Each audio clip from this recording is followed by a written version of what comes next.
कर्नाटक से शुरू हुआ हिजाब विवाद पूरे देश में आग की तरह फैल गया था। कर्नाटक स्कूल में हिजाब न पहनकर जाने देने के बाद से ये मामला हाई कोर्ट पहुंचा, जहां कोर्ट ने ये कह दिया कि हिजाब इस्लाम का जरूरी हिस्सा नहीं है।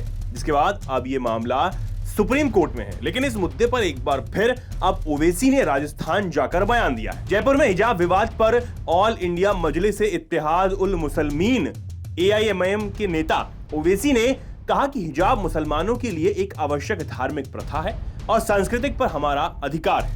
अगर सरकारी स्कूल अन्य धार्मिक प्रतीकों की अनुमति दे रहे हैं तो इसके साथ ऐसा क्यों नहीं किया जा रहा? ये महिलाओं का अपना अधिकार है।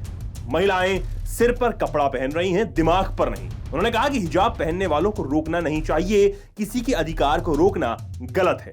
मेरा मानना यह है कि हिजाब मुसलमानों के लिए एक एसेंशियल रिलीजियस प्रैक्टिस है और कुरान के सूरह अहज़ाब की आयत में उसका जिक्र अल्लाह सुब्हानहू व तआला ने हुक्म फरमाया है।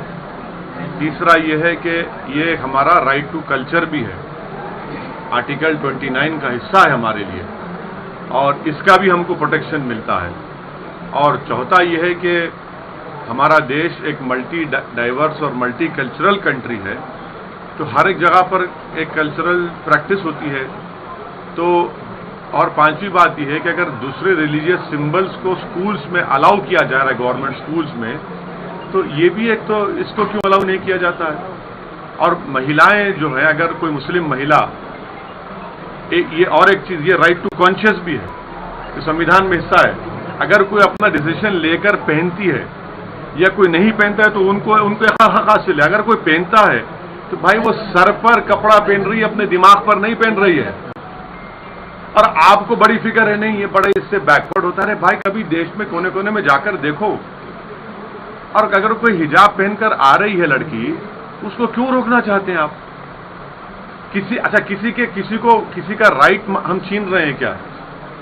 भाई अगर मेरे पहनने से किसी का राइट हम छीन रहे हैं तो बताइए किसका राइट नहीं छीना जा रहा है? तो ये चीज है। और ये गैर जरूरी के कर्नाटका में बीजेपी ने इस इशू को उठाया। पहले भी येदियुरप्पा की सरकार थी, मुख्यमंत्री थे ना, जब नहीं उठा। अब जब ये नए को लेकर आए तो ये उठा दिया इस मसले को उन्होंने। अब सुप्रीम कोर्ट में ये मसला चल रहा है। अब सुप्रीम कोर्ट अब इसको देखिए क्या फैसला करता है सुप्रीम कोर्ट इस बारे में, वो जब फैसला होगा जब। इसके अलावा उन्होंने ज्ञानवापी श्रृंगार गौरी मामले पर भी कहा कि यह मुकदमा ठीक उसी रास्ते पर है जिस पर बाबरी मस्जिद का मामला था। अब जब कुछ लोग देश का माहौल खराब करना चाहते हैं तो हम क्या कर सकते हैं? हम अपनी कानूनी लड़ाई जारी रखेंगे। कमेटी के अधिवक्ता मिराजुद्दीन सिद्दीकी ने कल मंगलवार को कहा था कि जिला अदालत का फैसला न्यायोचित नहीं है। इस फैसले के खिलाफ हम हाई कोर्ट का दरवाजा खटखटाएंगे। इस खबर में इतना ही। ऐसी ही तमाम खबरों को जानने के लिए हमारा चैनल सब्सक्राइब कर लें। VK न्यूज, राष्ट्र के नाम।